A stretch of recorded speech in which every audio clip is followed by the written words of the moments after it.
अस्सलाम वालेकुम, मैं हूं अलीना फारूक शेख। सबसे पहले बात करेंगे कल होने वाली अहम मुलाकात की। वज़ीर आज़म शहबाज शरीफ से पीपल्स पार्टी के चेयरमैन बिलावल भुट्टो ज़रदारी मिले और दोनों में जो इत्तेहादी पार्टीज़ के दरमियान में कुछ ग्रीवियंसेस थी, मसले मसाइल थे। बहुत दिनों से बताया जा रहा था कि जो कमिटमेंट्स हुई हुई हैं नून लीग की तरफ से उसके ऊपर अमल दरामद या पेशरफ नहीं हो रही थी, उसके ऊपर बहुत से गिले शिकवे थे जो कि डिस्कस किए गए।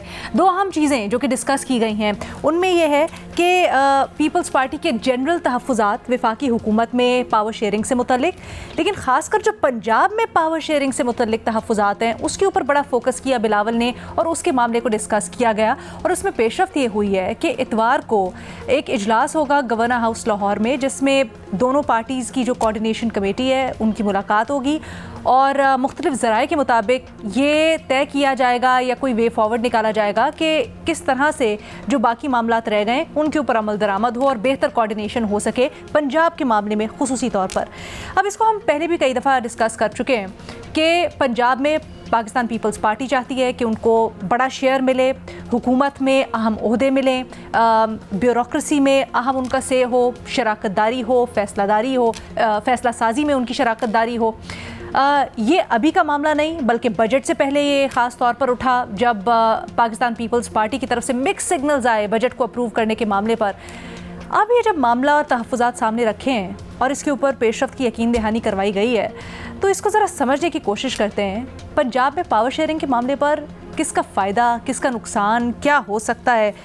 हमें आज ज्वाइन कर रहे हैं इस डिस्कशन के लिए मज़हर अब्बास साहब, इरशाद भट्टी साहब, एजाज़ सैयद साहब और बेनज़ीर शाह साहिबा भी हमारे साथ मौजूद हैं। एजाज़, आपसे सबसे पहले जानना चाहेंगे क्या मामला है और कहाँ कहाँ पर आके चीज़ें रुकी या तहफ़्फ़ुज़ात क्या बिलावल ने बताया जो पंजाब में अभी तक हैं और उसके ऊपर क्या आगे लाया अमल हो सकता है। अलीना, मुझे लगता है आज आप इरशाद भट्टी साहब से मिल गई हैं तो मैंने रिक्वेस्ट की थी कि मैं बाद में करूंगा, लेकिन चूँकि आपने शुरू कर दिया है मेरे से तो मैं आगाज़ करता हूँ। अलीना, एक तो बहुत बहुत शुक्रिया। अलीना, जो शहबाज शरीफ साहब की और बिलावल भुट्टो ज़रदारी की मुलाकात हुई है उसमें जून के महीने से आपको याद है कि एक तनाज़ा था दोनों जमातों के दरमियान और वो था पावर शेयरिंग का तनाज़ा। और जून के महीने में एक मीटिंग हुई थी और उस मीटिंग में तकरीबन 8 के करीब मुतालबात थे पाकिस्तान पीपल्स पार्टी के जो सामने फॉरवर्ड पीपल्स पार्टी ने किए थे उस वक्त प्राइम मिनिस्टर से और उस वक्त पाकिस्तान मुस्लिम लीग नून की सरबराही में जो हुकूमत है जो आज भी है उससे। उनमें अगर पॉइंट नंबर 6 देखा जाए, मेरे पास सारे वो पॉइंट्स हैं, मैं पढ़ भी देता हूँ। पॉइंट नंबर 6 में एक कमेटी तश्कील दी गई थी और कमेटी का काम था कि वो हर 15 दिन के बाद मुलाकात करेगी चीफ मिनिस्टर पंजाब से यानी कि मरीम नवाज साहिबा से। तो उसके ऊपर अमल दरामद नहीं हुआ, यानी कि पॉइंट नंबर 6 जो था जिसके तहत वो कमेटी बनाई गई थी और उस कमेटी के मेंबर्स का नाम मैं पढ़ देता हूँ। उस कमेटी में राना सनाउल्लाह, मलिक अहमद ख़ान, मरीम औरंगज़ेब, ख्वाजा साद रफ़ीक, राजा परवेज़ अशरफ, अली हैदर गिलानी, नदीम अफजल चंद और हसन मुर्तज़ा, ये सारे कमेटी मेंबर्स थे। इन्होंने चीफ मिनिस्टर पंजाब मरीम साहिबा से मिलना था, लेकिन वो मुलाकात और मिलके क्या करना था, एक मुलाकात भी एक मुलाकात में, और उन्होंने इस मुलाकात करके क्या करना था, उन्होंने मुलाकात करके जो पंजाब के अंदर तरक्याती फ़ंड्स हैं, मुख्तलिफ MNAs, MPAs और अरकान पार्लियामेंट के जो PPP के भी कुछ अरकान थे जो कि मुंतखब तो नहीं हो सके थे, ऐसी जगहों को वो रिप्रेजेंट करते थे जहाँ से आज़ाद उम्मीदवार जो हैं वो मुंतखब हुए हैं या PTI सपोर्टेड उम्मीदवार मुंतखब हुए हैं, तो वो अपनी मर्ज़ी के तरक्याती फ़ंड, अपनी मर्ज़ी की तरक्याती स्कीमें लगाना चाहते थे। नंबर 1 तो ये था। फिर दूसरे नंबर पे था कि जो रनर अप हैं, मिसाल के तौर पे बाज़ जगहों पर ऐसे कैंडिडेट आए जो कि रनर अप हैं, उनको अहमियत दी जाए। पीपल्स पार्टी के रनर अप्स की बात कर रहा हूँ, उनको अहमियत दी जाए। फिर डिस्ट्रिक्ट काउंसिल्स और म्यूनसिपल काउंसिल्स में, काउंसिल कॉरपोरेशंस में फ़ंड्स की तकसीम का मामला था। फिर उशर और ज़कात की कमेटियाँ बैतुल माल में पाकिस्तान पीपल्स पार्टी की नुमाइंदगी की बात की गई थी। कमेटियाँ जो डिस्ट्रिक्ट ज़कात और उशर कमेटियाँ हैं, बैतुल माल कमेटी हैं, उसमें ये एक तनाज़ा था। फिर डिस्ट्रिक्ट कोऑर्डिनेशन कमेटियां जो हैं बाज़ जगहों की, उनकी रिकॉन्स्टिट्यूशन का मामला था। ये 5 पॉइंट तो ये हो गए। 7वां पॉइंट था कि सर्च कमेटियां बनाई जाएंगी, वाइस चांसलर्स जो मुख्तलिफ यूनिवर्सिटीज़ के बनाने हैं उनके हवाले से, और उसके हवाले से कंसल्टेशन करनी थी और उसकी रिकमेंडेशन देनी थी, और ज़ाहिर है इसका हतमी जो फैसला था वो चीफ मिनिस्टर ने करना था। 8वें नंबर पे था जो मुख्तलिफ ज़िलों में लॉ अफसर्स तैनात किए जाते हैं, सूबे में लॉ अफसर्स तैनात किए जाते हैं, तो पीपल्स पार्टी चाहती थी कि उनमें भी इनका शेयर होना चाहिए, इनकी पार्टी के लोग होने चाहिए। फिर मुख्तलिफ बोर्ड्स के जो चेयरमैन हैं उनके हवाले से भी बात एक तनाज़ा था कि पीपल्स पार्टी चाह रही थी कि पंजाब में हमें मुख्तलिफ जो बोर्ड्स हैं उनके जो चेयरमैन हैं, जो 8 मुतालबात आपने अभी हमें गिनवाए भी, उसमें से एक तो आप बता रहे नहीं हुआ, बाकी कितने के ऊपर अमल दरामद हुआ, कितने के ऊपर नहीं हुआ, और वजह क्या हुई? पे देखिए ना, बाकियों के ऊपर जो मीटिंग्स इनकी आपस में कुछ मीटिंग्स हुई जो कि मेन मीटिंग तो नहीं हो सकी चीफ मिनिस्टर साहिबा से, तो उसमें कुछ रिकमेंडेशंस तय की गई थी जिनकी हतमी मंजूरी देनी थी चीफ मिनिस्टर साहिबा ने। जब उनसे मुलाकात ही नहीं तो हुई, उस पर अमल दरामद नहीं हुआ। एक और इशू था जो कल डिस्कस हुआ है जनाब वज़ीर आज़म शहबाज शरीफ और बिलावल भुट्टो ज़रदारी के दरमियान, और वो था कि पंजाब ने जो बिजली की कीमत में कमी की है वो उस वाले से बात की है बिलावल ने शहबाज शरीफ साहब से, प्राइम मिनिस्टर साहब से, और वही उनका मुतालबा यही था कि ये जो बिजली की पैसों में जो कमी है, यूनिट में, फी यूनिट में जो कमी है, ये बाकी सूबों पर भी इस पर अमल दरामद होना चाहिए, और इस बात को ज़रूर देखा जाना चाहिए कि जो तरक्याती फंड्स या तरक्याती बजट दिया जाता है अराकीन पार्लियामेंट को, कौमी असम्बली के अराकीन को, ये PSDP public sector development programme में से जो पैसे लगने वो कहीं कम ना हो, तो ये मामला भी डिस्कस किया गया है शहबाज शरीफ साहब से। शहबाज साहब का रिस्पॉन्स क्या था? अगर आप देखें तो ये जो पूरी मीटिंग थी, ये मीटिंग जो है पंजाब में पीपल्स पार्टी को चैलेंजेस का सामना करना पड़ रहा है, तो पंजाब की गवर्नमेंट के ख़िलाफ़ शिकायतों की मीटिंग थी जनाब शहबाज शरीफ साहब के सामने। तो शहबाज शरीफ साहब आपको पता है जिस मिजाज के आदमी हैं वो हमेशा सबको अच्छी खबर देते हैं, तो उन्होंने बिलावल साहब को भी कहा अच्छा, मामला जरा मुख्तसर मुझे जल्दी से बता दीजिएगा अब आपका तज्जिया क्या है? ये जो पंजाब में आप बता रहे हैं बड़े ग्रीवियंसेस है, शिकायतें लगाई गई हैं, जान के डिले हो रहे हैं या फिर क्या मामला है? मेरा ये ख्याल है कि पंजाब में जो पंजाब की गवर्नमेंट है, मरीम साहिबा हैं, वो उनकी पूरी कोशिश है कि वो एक बेहतर गवर्नेंस दें, क्योंकि पहली दफ़ा उनको एक बड़ा ओहदा मिला है, वो चाह रही हैं कि वो बेहतर से बेहतर परफॉर्म करें, और वो उस हवाले से अपने तय ये कोशिश करने की कोशिश कर रही हैं। कितनी कामयाब हैं या नाकाम है वो एक अलग बात है, ठीक है, लेकिन वो कोशिश ये कर रही है कि वो बेहतर तरीके से आगे लेकर जाएं। इसमें आपका पॉइंट आ गया भट्टी साहब, आप बताइएगा ये जो पावर शेयरिंग का सारा मामला चला हुआ है, बड़ी तफसीलन एजाज ने बताया भी कि अमल दरामद उस नई तरह हो सका जिस तरह से होना चाहिए था, या जो कमिटमेंट की गई थी एटलीस्ट। क्या समझते हैं ये नून लीग की तरफ से टाइम बाय किया जा रहा है या फिर क्या? मैडम शेख, बड़ा खूबसूरत दौर चल रहा है। अभी एजाज बोल रहे थे तो मैं सोच रहा था कि क्या दौर है, क्या ओहदेदार हैं। आप ज़रा अंदाज़ा लगाएं कि 35 अरब जाली अकाउंट्स मनी लॉन्ड्रिंग के जो मेन आदमी थे आसिफ अली जरदारी सदर हैं, TT स्कैंडल के अहम किरदार शहबाज शरीफ वज़ीर आज़म हैं, तुर्क खातून अव्वल के हार वाले यूसुफ रज़ा गिलानी चेयरमैन सेनेट हैं, नवाज शरीफ साहब जो कल तक इश्तिहारी और मफरूर थे पार्टी सदर हैं और सब कुछ चला रहे हैं, और मरीम नवाज साहबा नैब की खिड़कियाँ तोड़ कर अब वज़ीर आला हैं। और मज़े का दौर तो इसलिए भी है कि फ़ारूक उमर को इस मुल्क की शानदार खिदमात पर हिलाले इम्तियाज़ मिला है, जो घड़ी वाले थे साहब, और अनवर मजीद जो 35 अरब जाली अकाउंट्स मनी लॉन्ड्रिंग वाले थे उनको भी हिलाले इम्तियाज़ ही मिला है, और इरफान मेमन साहब जो सज़ा याफ्ता है इस्लामाबाद हाई कोर्ट के, उनको भी सितारा इम्तियाज़ मिला है। ऐसा खूबसूरत दौर। बिलावल भुट्टो मैडम शेख बिलावल भुट्टो कहा करते थे मेरे कातिल आला शहबाज शरीफ साहब को, और कहा करते थे तुझसे मेट्रो का मैं करप्शन का हिसाब लूँगा। और शहबाज शरीफ साहब कहते थे बेटा बाप का अगर सब कुछ खुल गया तो लग पता जाएगा। खैर मैडम शेख, दो इशू अगर मुख्तसर करके इनको बताया जाए तो मामला पंजाब का है सिर्फ, कोई और चक्कर नहीं है। ना महंगाई है, ना बेरोजगारी है, ना गुर्बत है, ना आवाम है, ना जमहूरियत है, ना वोट की इज्जत है, ना कोई मंशूर है, ना कोई नजरिया है। मामला पंजाब का है। पंजाब में ये मिले गलत बंदे से हैं। शहबाज शरीफ साहब का क्या किरदार पंजाब में?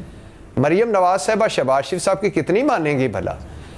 आसिफ अली जरदारी साहब गए थे लाहौर, मरियम नवाज साहबा रिसीव करने नहीं आई, 2 दिन इंतजार करते रहे, नहीं आई, और फिर उन्होंने 2 खूबसूरत बयान दिए। एक कि हम हुकूमत बनाना जानते हैं तो गिराना भी जानते हैं, और दूसरा इनको दोस्त दुश्मन की पहचान नहीं है। नंबर 2, पंजाब में मैडम शेख मरियम नवाज साहबा का आपको स्टांस का पता चल गया है कि उन्होंने कहा था पीपल्स पार्टी वालों है मेरे प्यारों है मेरे चाचा जानी के इत्तेहादियों, क्या करप्शन का पैसा जेब में डालना बेवकूफ़ी है? बेवकूफ़ी नहीं। अगर बिजली के बिल का रिलीफ देना बेवकूफ़ी है तो ये क्या बेवकूफ़ी नहीं? आप सोच सकती हैं, देख सकती हैं इस वक्त वो क्या कर रही हैं। ये क्या चाहते हैं? फंड्स चाहते हैं और ब्यूरोक्रेसी में अपने बंदे चाहते हैं, इख्तियारात चाहते हैं, काम चाहते हैं, नौकरियां चाहते हैं पीपल्स पार्टी वाले पंजाब में, और एक सेक्रेटेरिएट चाहते हैं जहां हर पीपल्स पार्टी वाला जाए। जैसे गवर्नर हाउस तो खुल गया है लेकिन वहां चूंकि इख्तियारात इतने नहीं हैं, तो एक ऐसा इख्तियारात वाला सेक्रेटेरिएट चाहते हैं जहां ये सारे मामले इनके हल हो सके। अब सूरत हाल ये है कि मरियम नवाज साहबा कोई किसी किस्म की एक तो लिफ्ट नहीं करवा रही, और इस लिफ्ट ना करवाने की 2 वजह बताई जाती हैं।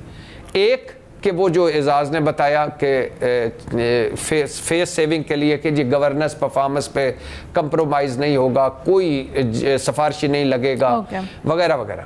और दूसरा, पीपल्स पार्टी को कहा जा रहा है कि भाईजान ज्वाइन करें, वजारतें लें, हुकूमत में आएँ, बोझ शेयर करें, तनकीद बर्दाश्त करें, सामने आकर सीना फुलाकर जो हम पे तीर मारे जा रहे हैं वो बर्दाश्त करें, तो तब हम आपके बाकी सारे काम करेंगे। और अंदर खाने बात चल रही है लेकिन अभी तक बात मुकम्मल आगे नहीं चढ़ी। तो इशू ये है कि शहबाज शरीफ साहब ने ना कुछ कर सकना है पंजाब में, ना जब तक इन्होंने ज्वाइन किया मरियम नवाज साहबा ने कोई हाथ पकड़ाना है। अच्छा। और ये जो हल्की फुल्की ये बातचीत चलती रहेगी, ये मुलाकातें चलती रहेंगी। और बिलावल भुट्टो साहब और पीपल्स पार्टी से आखिरी 1-2 जुमले कहना चाहता हूँ कि आपको कोई यानी एक कॉमन सेंस भी ख़त्म होगी इस मुल्क में। आप क्या कहना चाहते हैं शहबाज शरीफ से कि वो जो बिजली का वो रिलीफ वाला एक था वो यानी क्यों दिया, तो हमें क्या दे? 18वीं तरमीम के बाद आप ऑल इन ऑल हैं, मुल्क है सिंध, आप भी दे लें रिलीफ। यानी ये मुझे समझ नहीं आई कि अगर ये मुतालबा किया या ये तंज हो रहे हैं या जुगतें मारी जा रही तो इसका क्या मतलब है। खैर मैडम शेख, इस कहानी का निकलना कुछ नहीं तब तक जब तक ये ज्वाइन ना करें, या तब तक जब तक ये नवाज शरीफ साहब से ना मिले और नवाज शरीफ साहब मरियम नवाज साहबा को ना कहें। बेनज़ीर, क्या मैं इसमें एक और ऐड कर दूं? प्लीज मुख्तसर रखिएगा, बहुत मुख्तसर। मैं एक लाइन में, एक तो भट्टी साहब ने जो सियासी क़यादत के बारे में जो एक पूरी लाइनें पढ़ी हैं बड़ी दिलचस्प है।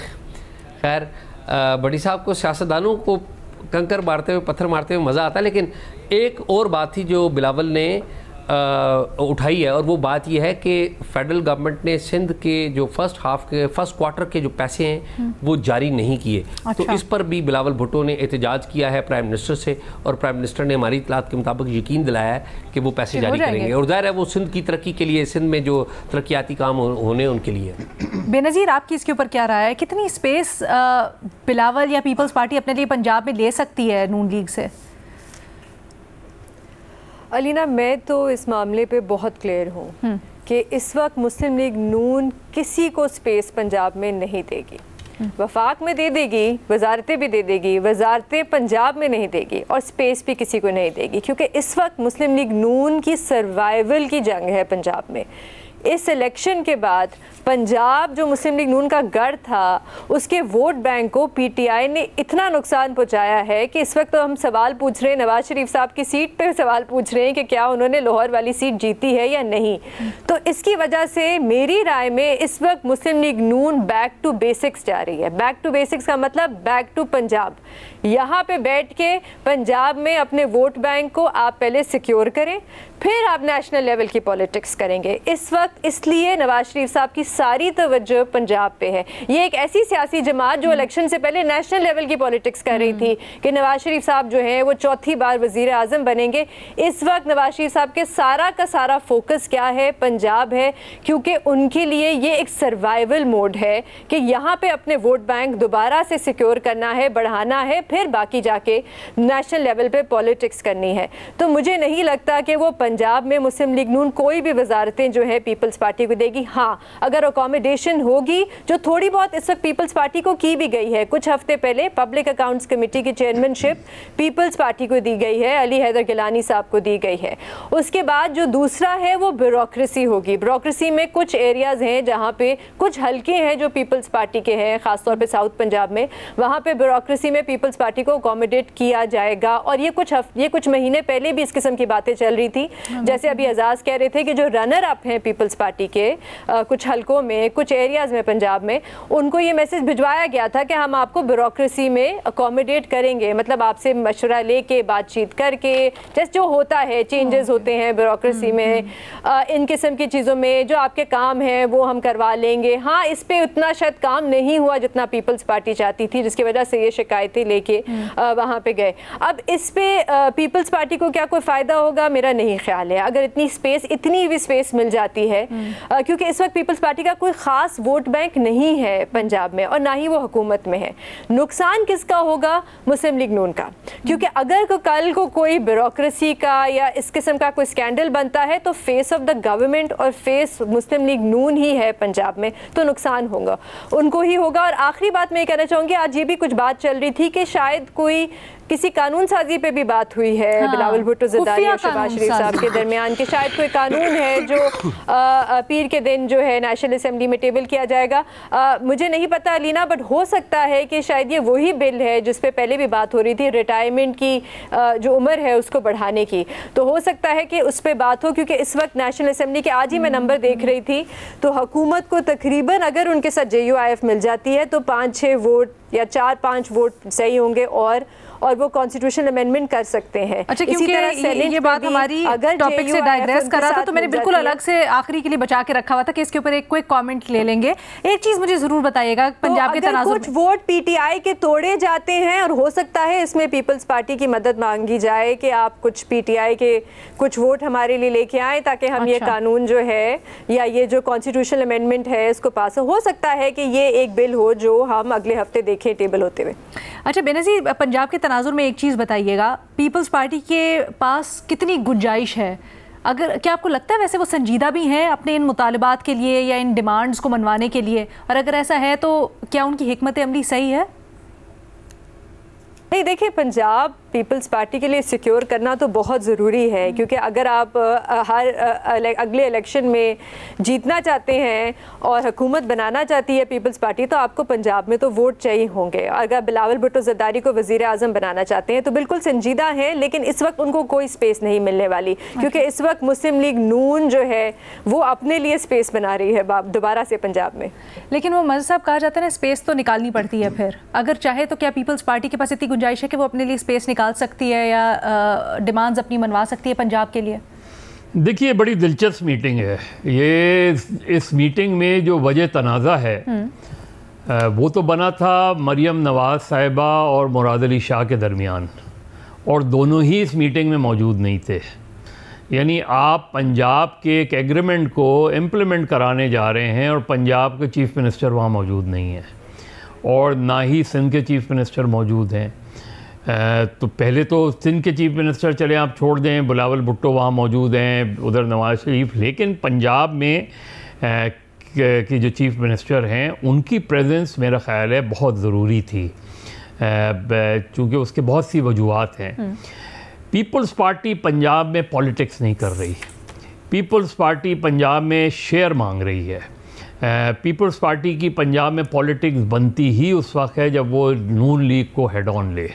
हेड ऑन से मुराद ये नहीं कि आप कोई कॉन्फ्रंटेशन, आप पीपल्स पार्टी का स्पेस जो है वो इस वक्त या तो पीटीआई ले गई है या नून के पास है। पीपल्स पार्टी जो पंजाब में ये पीपल्स पार्टी के सोचने का है कि क्या वो नून लीग के साथ एक अरेंजमेंट के साथ जाकर वो पॉलिटिकली क्या गेन करेंगे, वो क्या नशस्तें बढ़ा लेंगे अपनी नून के साथ। नून तो नहीं शेयर करेगी।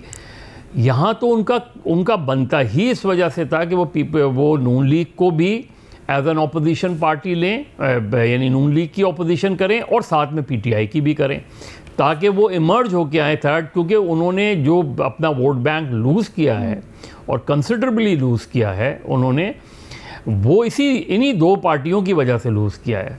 तो अब पीपल्स पार्टी की जो अप्रोच है वो बहुत ही अजीब सी है।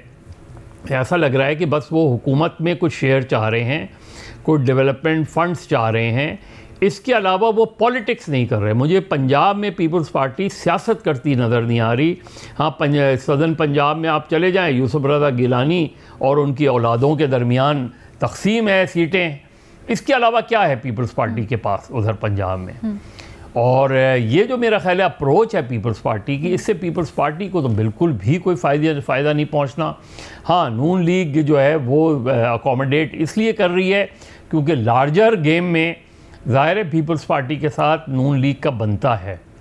और दोनों जमातों की याद रखें कि दोनों जमातों के दरमियान ये मैरिज ऑफ इनकन्वीनियंस है, मैरिज ऑफ कन्वीनियंस कह लें आप इसको, क्योंकि दोनों के दरमियान एक हिस्ट्री है लव एंड हेट रिलेशनशिप की, और वो ज़्यादा पुरानी भी नहीं है।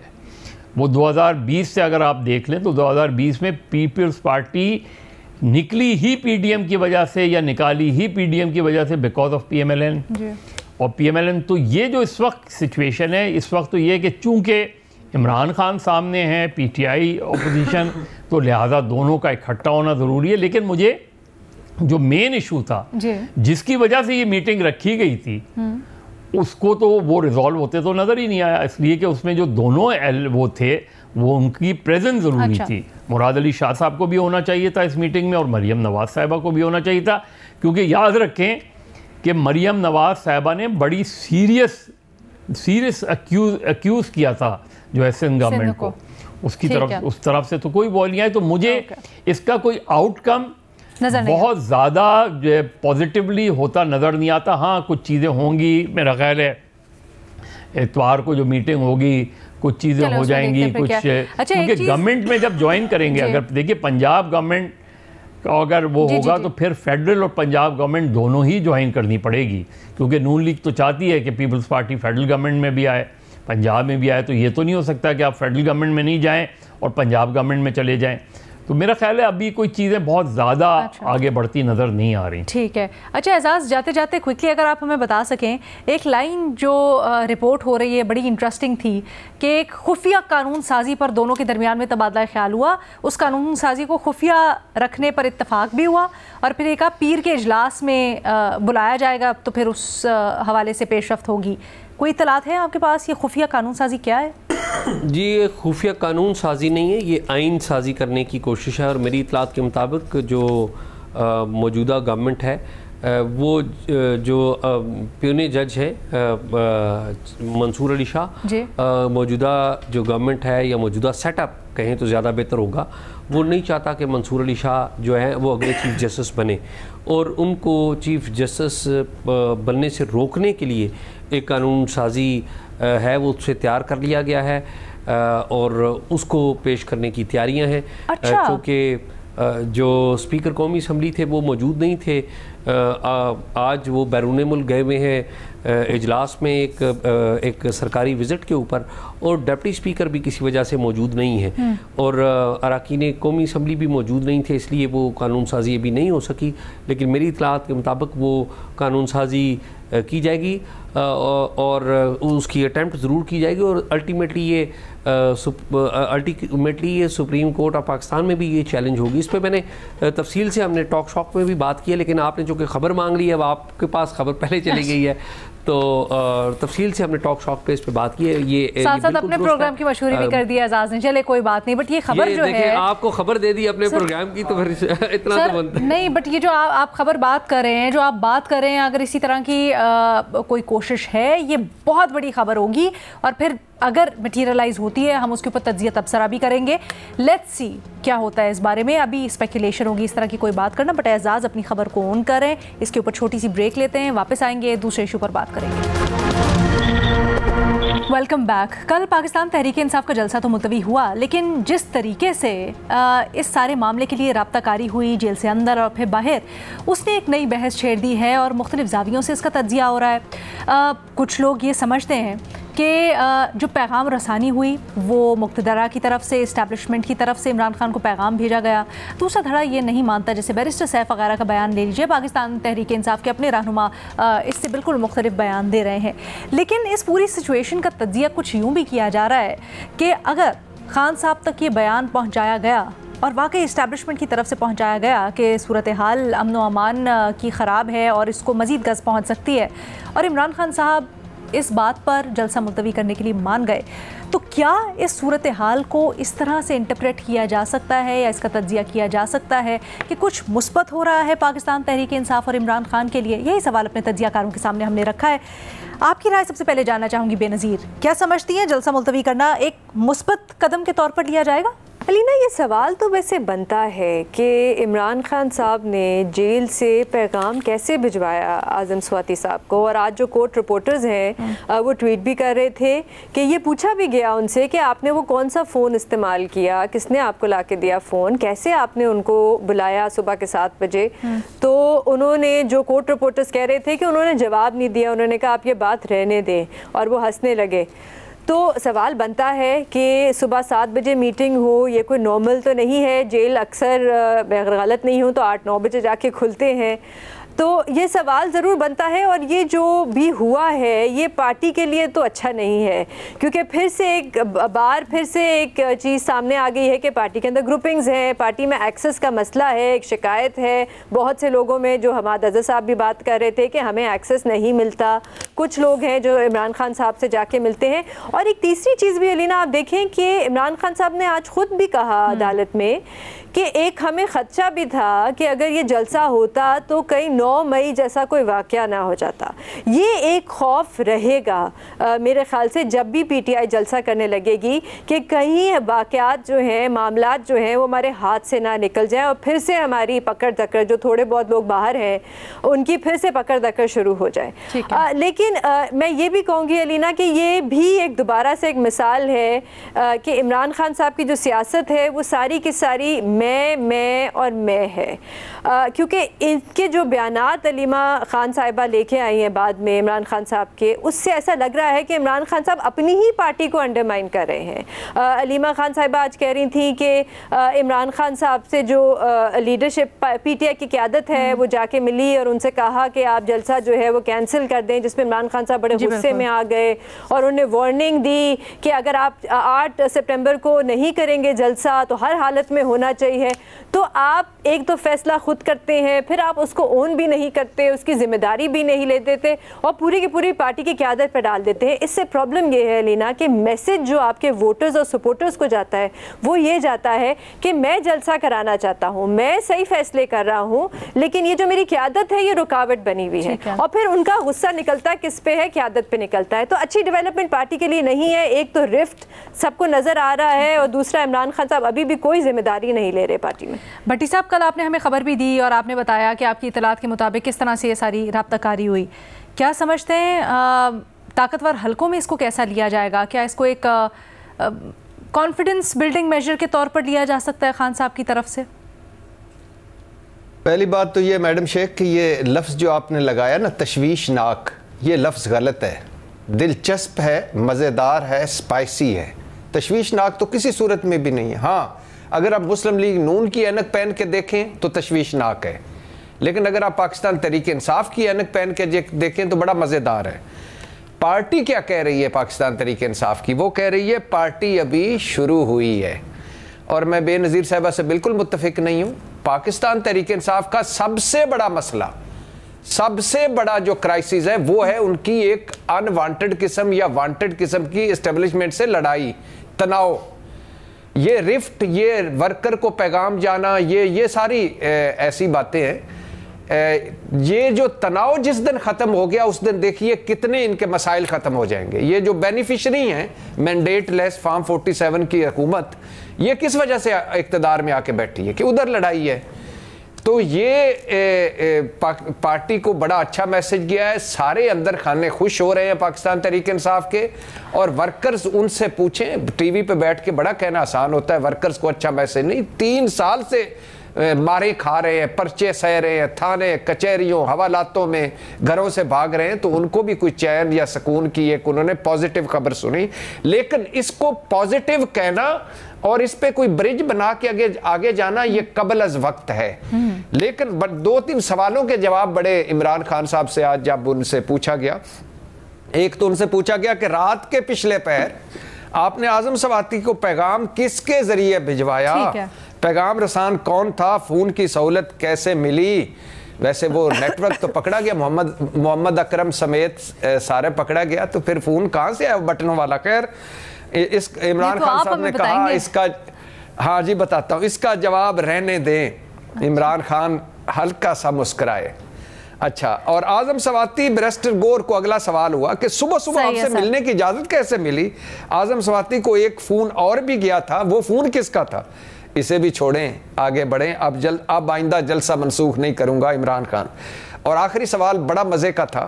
अच्छा, इस बात को तो क्लियर कर दें, कल जो कुछ भी हुआ, मतलब कल हुकूमत ने राब्ता किया था और ये बताया था कि जलसा ना करें। वो इमरान खान बोले मैं किसी फार्म 47 की हुकूमत से बातचीत नहीं करता। तो मतलब कल वाकई ठीक कह रही हैं, इनडायरेक्ट बिला वास्ता या बराए रास्त इस्टेब्लिशमेंट से इमरान खान साहब का राब्ता हुआ, ये सारे कह रहे हैं, इनकी पार्टी भी कह रही है। और जहां तक अलीमा खान की बात बेनजीर कर रही थी ना, तो इमरान खान से उन्होंने पूछा कि ये इनडायरेक्ट राब्ते को किस तरह से हम इसका तज्जिया करें, क्या समझें? मतलब ये कि 2 ऑप्शंस हैं, जिसमें एक तो 90% ऑप्शन ये है कि इमरान खान साहब से रात को नहीं सर, ये मुझे ये बताएं, राब्ता हुआ, राब्ता अगर हुआ, आप कह रहे हैं आपके मुताबिक आपको भी ऐसी झलक मिलती है, तो फिर इसको किस तरह से हम डिसाइफर करें? क्या ये समझें कि खान साहब ने बात मान ली, जलसा मुलतवी कर दिया, एक सॉफ्ट कॉर्नर पैदा होगा, या फिर ये कहना कबल अज़ वक्त है? नहीं मैडम शेख, अभी कबल अज़ वक्त है, लेकिन कहा जा रहा है, इमरान खान से पूछा गया कल रात आपसे फरिश्तों ने मुलाकात की, ऐसा क्या हुआ कि आपको एकदम ही अंदर की खबरें आना शुरू हो गई? इमरान खान साहब ने कहा कि जब भी नून लीग में खलबली मचे तो समझ जाएं कि साड़ी कोई गल हुई जे। तो अब ये है कि इशू ये था मैडम शेख कि कल था, लेकिन इमरान खान इन सारी बातों को कह रहे हैं कि कल था इंतशार का खतरा, खत्म नबूवत वाला मामला था। और तो अगर उस पे बताया गया, हमें समझाया गया, तो हम, और अगर हमने कहा कि ठीक है, खलबली तो ये भी हो सकता है ना कि ये बयान खान साहब इस्तेमाल करें, क्योंकि जाहिर बात है सबको ये तजस्सुस है कि हुआ क्या, एकदम से इतने हीटेड माहौल के अंदर राब्ता हो जाता है और फिर खान साहब मान भी जाते हैं। तो मे बी खान साहब सिचुएशन का एडवांटेज भी ले रहे हो, बट अब पाकिस्तान तहरीक इंसाफ और इमरान खान स्टैंड कहाँ करते हैं, ये जो सारी के सारे मामलात हैं वो कहाँ स्टैंड करते हैं? एक छोटी सी ब्रेक के बाद मज़ीद बात करते हैं। कल का पाकिस्तान तहरीक इंसाफ का जलसा मुलतवी होना और जिस तरीके से ये सारा का सारा मामला हुआ, उसके ऊपर हम मुख्तलिफ ज़ावियों से बात कर रहे हैं। बताइएगा एजाज़, आपका क्या तज्जिया है? क्या ये जो सारी कल एक्टिविटी हुई है, इसको एक पॉजिटिव स्टेप लेना चाहिए ब्रॉडर पर्सपेक्ट में? पाकिस्तान तहरीक इंसाफ के जो मामलात या सख्ती या तनाव चल रहा था, उसमें कुछ कमी आ सकती है? देखिए अलीना, जो बातें इरशाद भाई बता रहे थे, बड़े खुश होकर बता रहे थे, और आज बड़े खुश हैं इरशाद भाई। अच्छा, और आप देखें किस सर आप साथ बैठे हैं, आप ज़्यादा फील कर सकते हैं। प्यारी जी जी। तो मैं ये सोच रहा था कि जो बातें बड़ी खुश होकर और चैक कर ये बता रहे थे, अरशद नदीम, नीरज चोपड़ा ने कहा था कि आज खुदा अरशद नदीम के साथ है, जैसे भी फेंकेगा दूर ही जाएगी।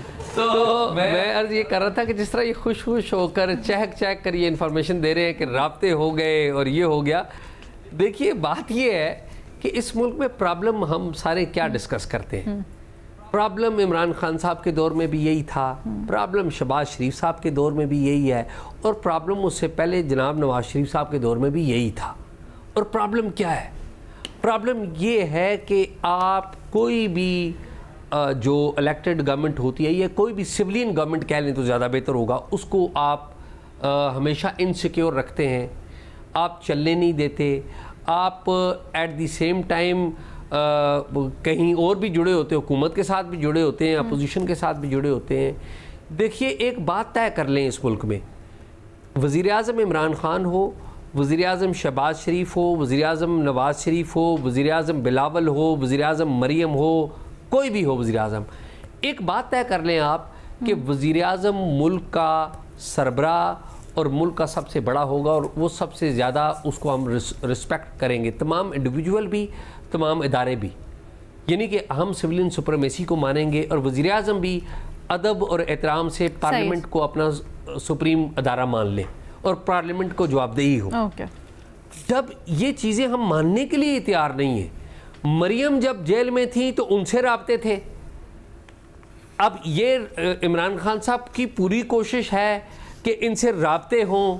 वो कभी भी ये नहीं कहते कि वो सियासतदानों से मिलके बैठेंगे, वो कहते हैं कि मैंने उधर उनसे राब्ता करना है।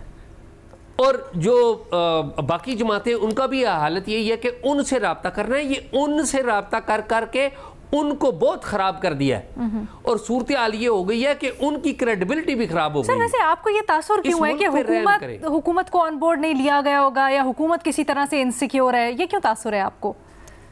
देखिए बात यह है कि अलीना, इस तरह के जब राब्ते होते हैं ना, तो ये हुकूमतों को आमतौर पे बताया ही नहीं जाता। अच्छा। और फिर जिन हुकूमतों का 2018 में जो हुकूमत थी इमरान खान साहब की, उसका मैंडेट किस तरीके से बनाया गया था, और ये जो मौजूदा हुकूमत है इसका मैंडेट किस तरीके से बनाया गया है, तो ना इज्जत उनकी है ना इनकी है।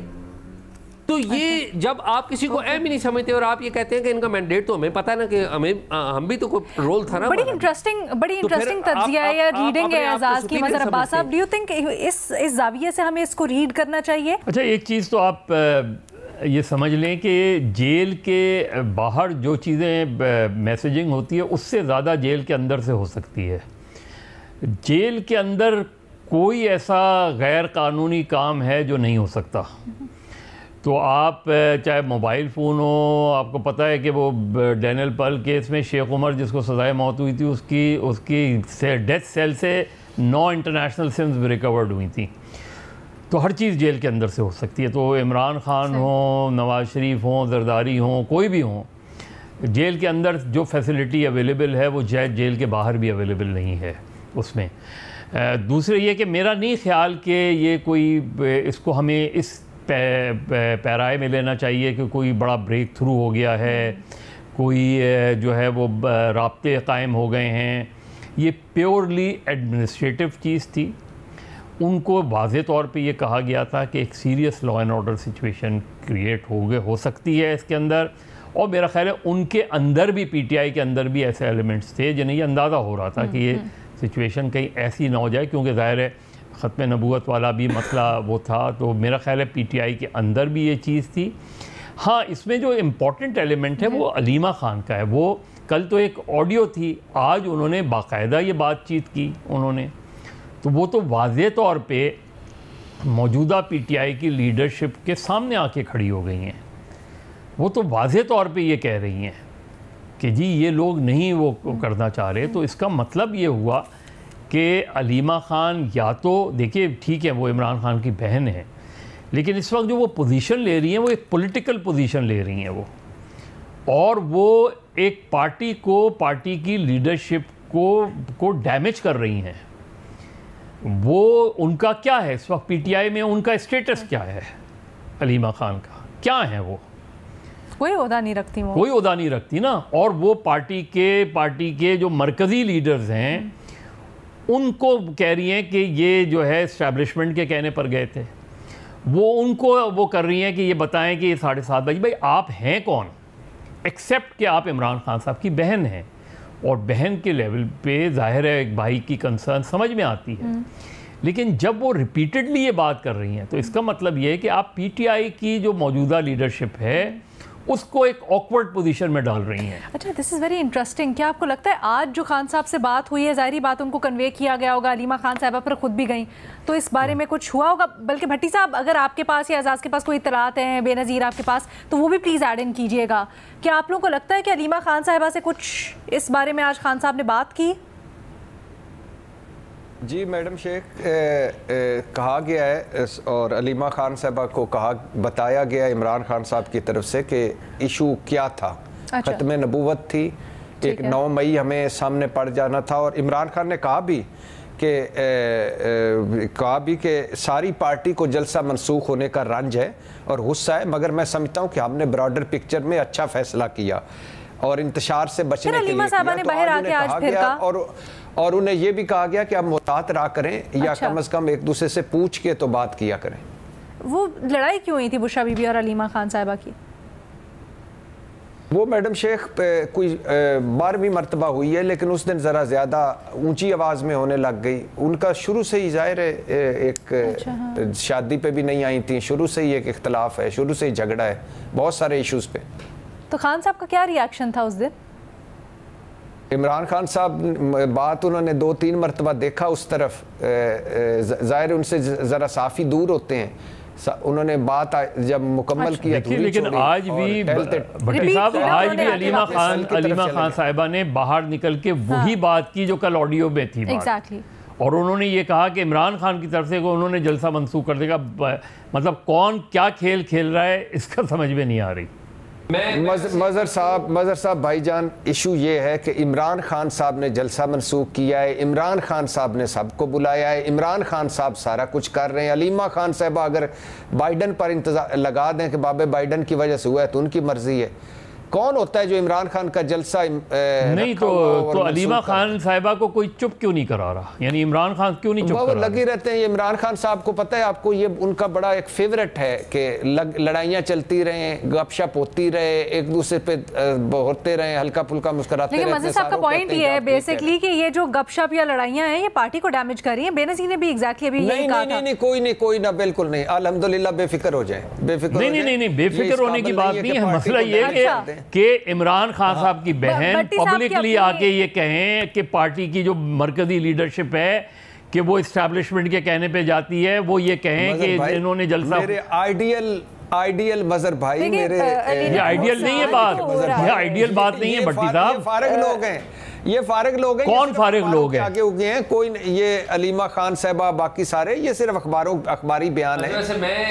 बेनज़ीर एक सेकंड आसान नहीं है भट्टी साहब जितना आसानी से आप कह रहे हैं। बेनज़ीर ने कहूंगी कि देखिए नुकसान तो पार्टी को हो रहा है और हमें नजर आ रहा है। कल जब जलसा कैंसिल हुआ तो उसके बाद सोशल मीडिया पे भी चल रहा था, चैनल्स पे भी चल रहा था, जो पीटीआई के वर्कर थे, जो सपोर्टर्स थे, वो गुस्से का इजहार कर रहे थे कि हमें किसी ने बताया ही नहीं। बिल्कुल मुख्तसर कीजिएगा। पता चला कि जलसा कैंसिल हो गया। और ये हमने पहले भी देखा है, उमर अयूब साहब के ऊपर भी गुस्सा निकाला।